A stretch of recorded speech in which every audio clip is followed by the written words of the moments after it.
Hey guys, we are back for a brand new episode of the podcast, episode 28, and today I have a very special guest, Mr. Shoaib Yousaf. I'd like to thank Shaheen MMA management for this episode, and if you like these kind of episodes, please like, share, comment and subscribe to the podcast. Check it out. Hello guys, it's Hammad Mir from MMA Diagnosis, and today with me I have a very special guest. He is a up-and-coming prospect, a professional mixed martial artist, Mr. Shoaib The Assassin Yousaf. How are you, my brother? Alhamdulillah, I'm good, brother. Hope you well. Yeah, Alhamdulillah, I'm good as well. So I just wanted to start off with, you're from Lancashire, right? So is it from Burnley? Yeah, so from Lancashire. I'm from Nelson. It's about 2-3 miles from Burnley. Oh, okay. It's not far, yeah. Okay, and how would you, like, for someone who hasn't been there, like myself, how would you like describe the environment there, growing up there? Nelson is a little town. Oh, is it? So you've got it's like a little community. Everyone knows each other, and it's a good place to grow up in. Is it a mixed community? Mixed. Yeah. Everyone knows each other. Alright. So you'll always walk around and you'll bump into someone, you know. So it's like a little town. So we always say we're from Manchester or Burnley because no one's heard of Nelson. Yeah. And so you're a bit of a local like legend in your in your area. So you got a burger named after you, the Assassin Burger. How did that come about? So I didn't even know about it. One of our local takeaways. When I fought in Saudi Arabia, I come back and they just asked me, "Oh, can we do a burger? Can we name it Assassin Burger?" I didn't think anything of it. I said, "Yeah, you can." But then when they launched it, like a big deal. All the community came. It was a good do. It was good. Well, what's in the burger? Just curious. Oh, it's got all sorts. It's got parmesan, chicken, steak, a lot of stuff. A big burger. All right, and how is it still on the menu? Yeah. Damn! So it's official, right? Because they do that more in America. They don't really do that around here that much. So yeah, it must have been quite a big deal. Yeah. So moving on from that now, let's get into your fighting career. So how did you get started into martial arts in general? So first.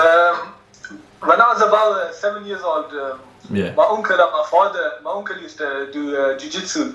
Brazilianjiu-jitsu. He started. So when I was a kid, my father and uncle put me into it. I done jiu-jitsu for a couple of years. But obviously, I was always watching UFC as a kid. So just from there, I started Thai boxing. Then of course, it just went into MMA. Wow. So you started pretty young, right? So what year exactly then was it? I was 7 years old, so it must be 2001, 2002. Wow. Yeah. All right. And so from there, you started jiu-jitsu and things. So when did you get into actual like MMA then? So mixing MMA, from jiu-jitsu I started Thai boxing when I was around 14, I'd say. Okay. And then obviously I was always watching MMA, UFC. Yeah.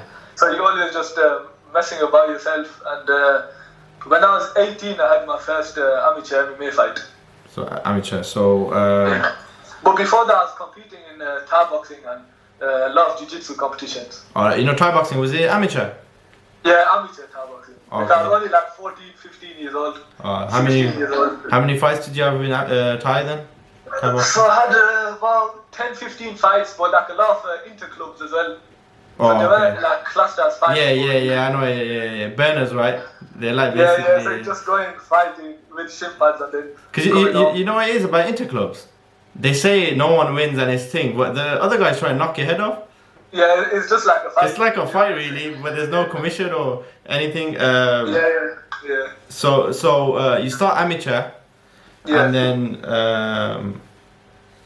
so you start amateur and you become a IMMAF world champion, right, in 2016. Yeah. So was it because I'm getting like two different records now. One says 9-0, one says 11-0. So were you 11? It's 11-0. Okay. So you're 11-0, undefeated, and you start your pro debut now. Your professional career. How many? So your third fight, you unfortunately I'm gonna give you the negative now. So your third fight you lost. Yeah. Would you say in you're 7-1 right now? So you lose your third fight. Would you say it was better for you to lose early on in your career? Because you get some guys, they're undefeated, right? They're getting the UFC now, and by that time, they don't know their weaknesses. Yeah. So when they lose, it's so hard to improve the gaps, right? Because the competition is so high. So would you say it was better off you lost early on in your career? Yes. Obviously, no one wants to lose, but Nah. it's so a lot of things happened leading up to that fight.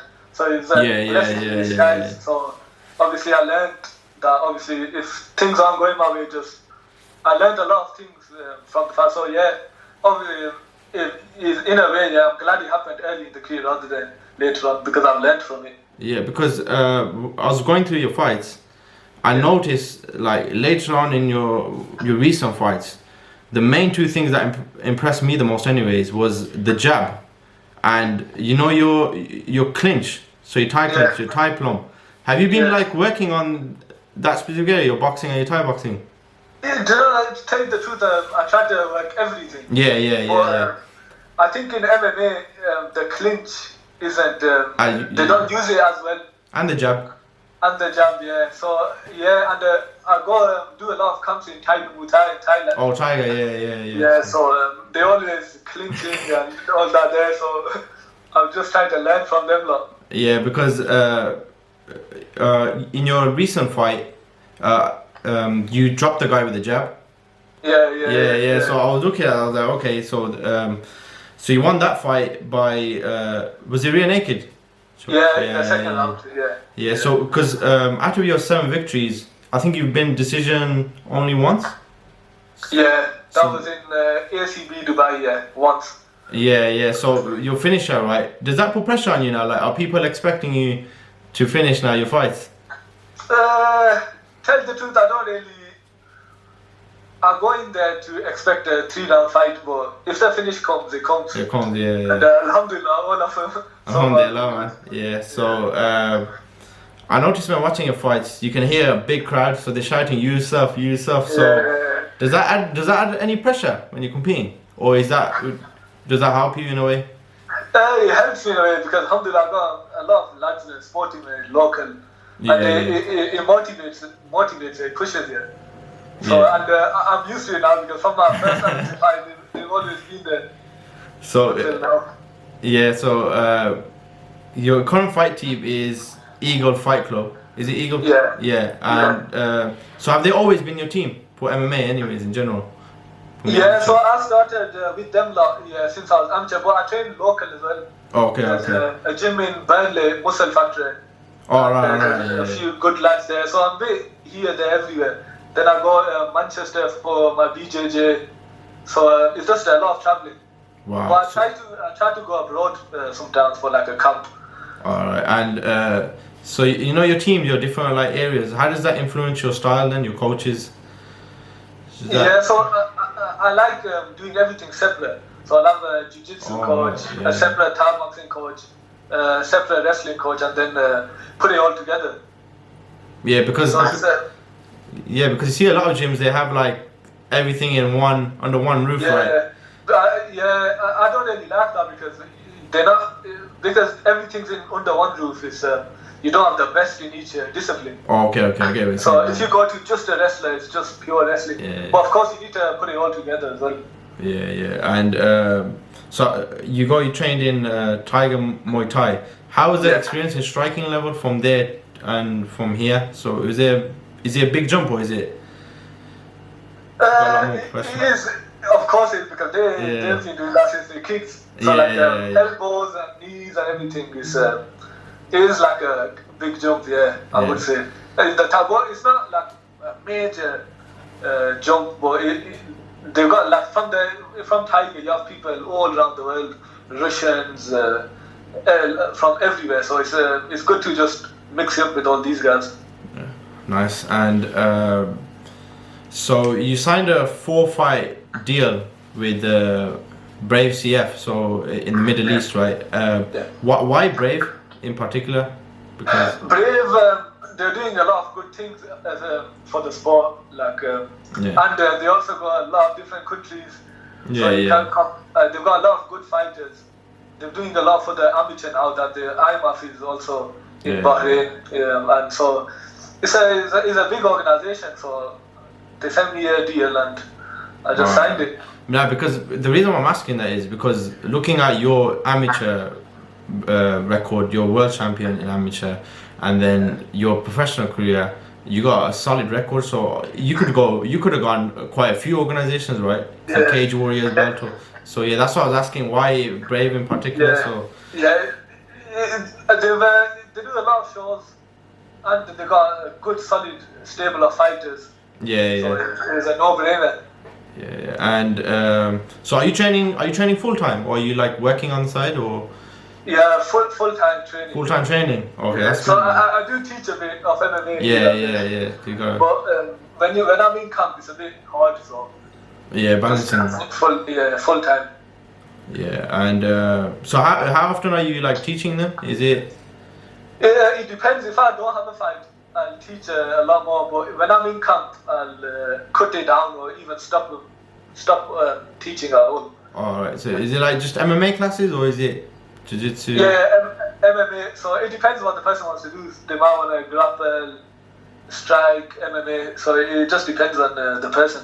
Oh, okay. So and so how did you get your nickname, The Assassin? Basically, I used to train. I'm like a quiet guy, so it went from silent assassin, and then just over the years, it went from silent to just the assassin. So I just stuck with it. All right. So it was people naming you? Just it was one of my coaches. Oh, all right. And so where do you from there? Where do you see yourself in the next few years then? Because you're 7-1, so that's looking quite bright. I don't like thinking about the future. I get what you're saying. So whatever happens. Inshallah, just carry on training hard and just take one fight at a time. Inshallah, man. And so what other interests or hobbies do you have besides MMA? Or is it just... It's just MMA. Just MMA, yeah? When I was younger, I used to watch football, but that's just gone out. I get what you're saying, because when I started training, you know the adrenaline you get from MMA training, man. Football doesn't compare, man. Now I can't. When I was younger, I used to watch it. And Now I can't. All right, so I'm gonna start with a few lighter questions. So, what's your favorite striking technique? Favorite striking technique, probably the jab. Oh, okay, the jab, yeah. Elbows. And I thought you were gonna say switch kick, because you got a good switch kick. Yeah. And favorite grappling technique, like submission. Grappling, I would say rear naked choke. Oh, rear naked, yeah. Because especially for MMA, because you always you don't want to be on the ground in MMA. Exactly. So you want to be mounting position before submission, right? Yeah, that's the one. Yeah. So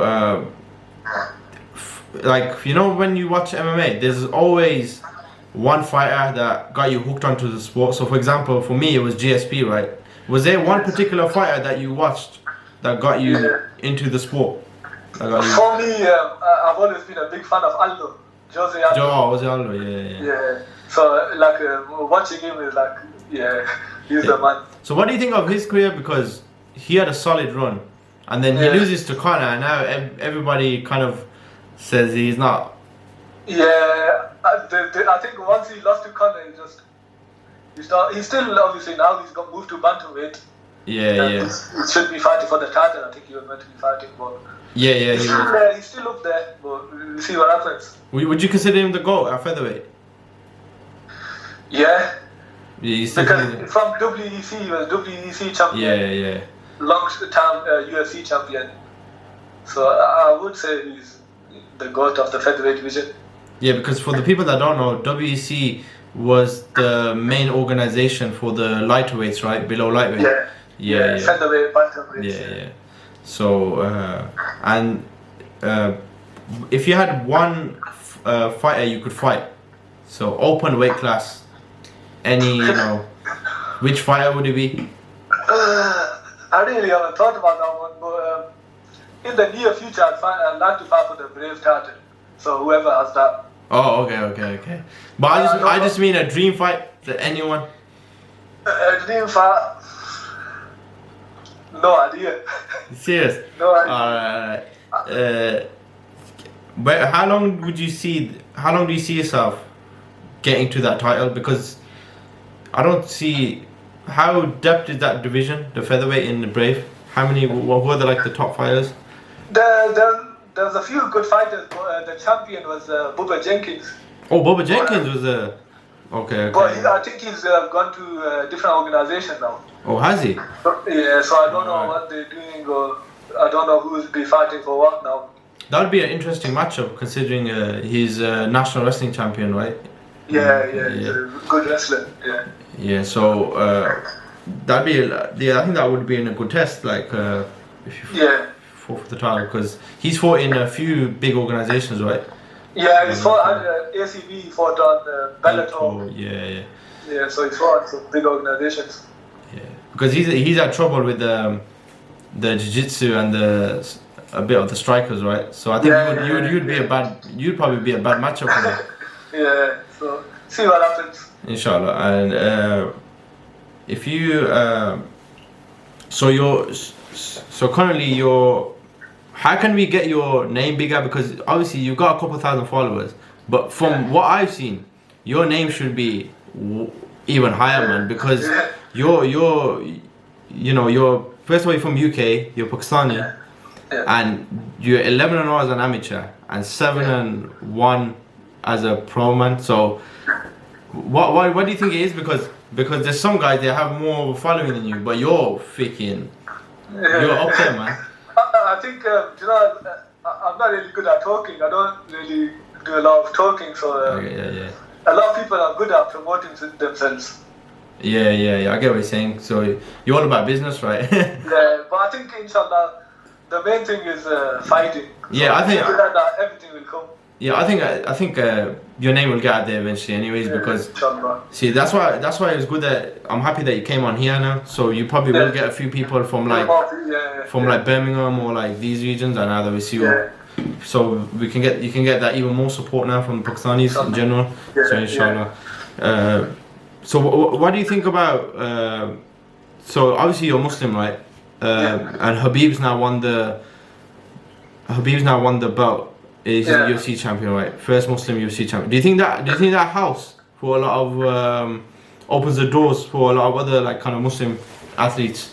Yeah, I think obviously Habib's just now it's just crazy how much MMA has exploded, especially with the Muslims. Yeah, exactly. Everyone knows who he is, so I think now slowly a lot of people are getting into it now. Yeah, have people said to you, is Habib the GOAT? Yeah. Do you agree with that? Do you agree with that? I think because of his record, he's undefeated. Yeah, there's a lot of arguments for. Of course, he's one of the best ever. I don't know, man. For me, it's John Jones because of the title defense. Yeah, and who he's beaten as well. So I think Habib needs to win probably 2-3 more before. Yeah. But the thing with Habib is undefeated. Well, yeah, man. John Jones is he lost to Muhammad. I'm joking. He lost to be the guy up, but because being undefeated is like really hard in MMA. I don't think people realize, because in boxing you lose a fight and it's career over. So a loss doesn't really matter as much as MMA, right? No, because MMA there's too many. A lot of different ways you can lose. So and one shot can change everything. But Habib, he's just too dominant. Yeah, and because you were, when you started, you started really young, right? So when you were in school, were you like the only guy that did MMA? Yeah, when I was younger, like it was crazy because people didn't know what MMA was. So I used to be watching UFC, but I was like a kid, but like UFC, no one knew what it was, but now everyone knows what UFC is. Yeah, and so were people like saying to you, do you do UFC or? Yeah, that's what they say. Do you do UFC? Did you get into a lot of trouble, like in the sense like people wanted to test you, or was it? No, because I used to keep it quiet. Really. Oh, okay. Just like my close friends used to know, but other people they didn't really know. All right, and so I'm just gonna play a little game with you. So I'm gonna give you two options, and I want you to pick one. Okay. So first one is strength and conditioning or road work, so jogging. Strength and conditioning. All right, and Thai boxing or jiu-jitsu. Thai boxing. Thai boxing. Muhammad Ali or Amir Khan. Ali. What? Muhammad Ali. Muhammad Ali. I thought, yeah. So Ali. I'm trying to think. Gulab jamun or rasmalai? Rasmalai. Rasmalai, yeah. Roti or chawal? Chawal. Oh, chawal, alright. And so lamb or chicken? Chicken. Chicken, alright. And GSP or Anderson Silva? GSP. GSP. Alright, and one last one. So you're on a cricket team, right? Pakistan or England?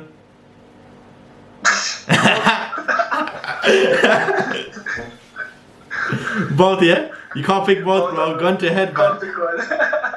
You can't pick one, yeah? So, okay, both. We'll go with both then, man.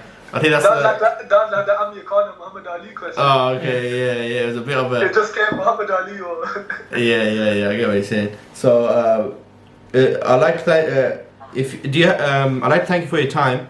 Do you have any sponsors or anyone you'd like to shout out? Yeah, I'd like to. My sponsors, obviously, they helped me, especially in these times where no one's fighting. Their mom's property consultant, RVA, and medical expertise. Okay. They're the three that are always behind me. And where could people find you if they want to like message you on social media or? On Instagram is Shoaib The Assassin Yousaf. Yeah. And Facebook is the same. Okay, so you're Shoaib The Assassin Yousaf. Yeah. All right. Because when I saw your Instagram thing, but I think you should have way more followers, man. I'm just bad at social media. Yeah, no. But even then, man, with your pedigree, man, like you're up there, man. So I hope everyone, sees this podcast and they start following and they start supporting, man, because you need that push, man. I think you will get that push. Like for me, I know you're brave, but I personally think you'll be inshallah, the first Pakistani descent fighter in the UFC. Inshallah, because that's what I think, anyways, from what I've seen, anyway. So inshallah. So I'd like to thank you for your time, man. So see you next time. Hopefully we'll get another interview before your next fight. Inshallah, that'll be good. Thank you as well. So when is your next fight? No idea. Because when are you hopefully, I don't know. I think because I was meant to be fighting in April, but obviously that got cancelled. But now Ramadan's come and obviously this coronavirus. So hopefully as soon as all this finishes, as soon as possible. Inshallah, man. I hope to see you next time. Take care, man. Thank you. Take care. See you later. Hope you enjoyed the episode, guys. I'd like to thank Shoaib Yousaf and Shaheen MMA Management for the interview. If you like these kind of episodes, please like, share, comment and subscribe to the podcast. See you on the next one.